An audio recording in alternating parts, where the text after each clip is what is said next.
হেলস্টর্ম বা শিলাবৃষ্টির সাথে আমরা সবাই পরিচিত।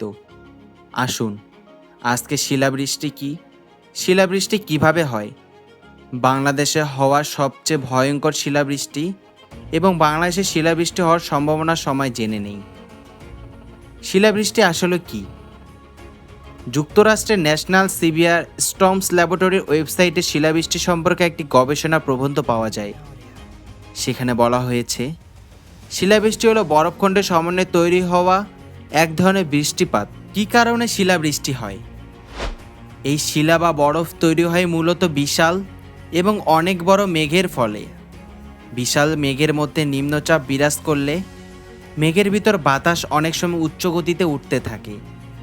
এমন পরিস্থিতিতে বায়ুমণ্ডলের উপরের স্তরের তাপমাত্রা 0°C এর নিচে থাকে, ফলে সেখানে থাকা তুষার ছোট ছোট শিলা বা বরফ সৃষ্টি করে।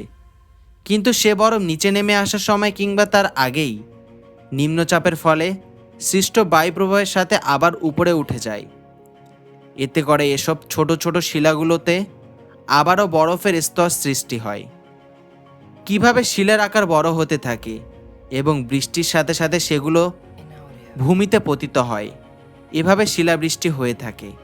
বাংলাদেশে শিলাবৃষ্টি হওয়ার সম্ভাব্য সময় মার্চ থেকে মে মাসের মধ্যে প্রচুর গরম পড়ে এবং কালবৈশাখী ঝড় হয়। এ সময় ভূপৃষ্ঠ সংলগ্ন বায়ুমণ্ডলে কোথাও কোথাও 34 থেকে 36°C তাপমাত্রা থাকে, ফলে স্বাভাবিকভাবে শিলাবৃষ্টি হতে দেখা যায়। এ পর্যন্ত পৃথিবীতে ঘটে যাওয়া সবচেয়ে ভয়ঙ্কর শিলাবৃষ্টি হয়েছে বাংলাদেশে। 14 এপ্রিল 1986 সালে ঘটা গোপালগঞ্জ জেলায় ইতিহাসে সবচেয়ে ভয়ঙ্কর শিলাবৃষ্টি হয় এবং এখানে শিলার প্রায় 1.5 কেজি মতো রেকর্ড পাওয়া যায়। এই শিলাবৃষ্টিতে 92 জন মানুষ মারা যায়।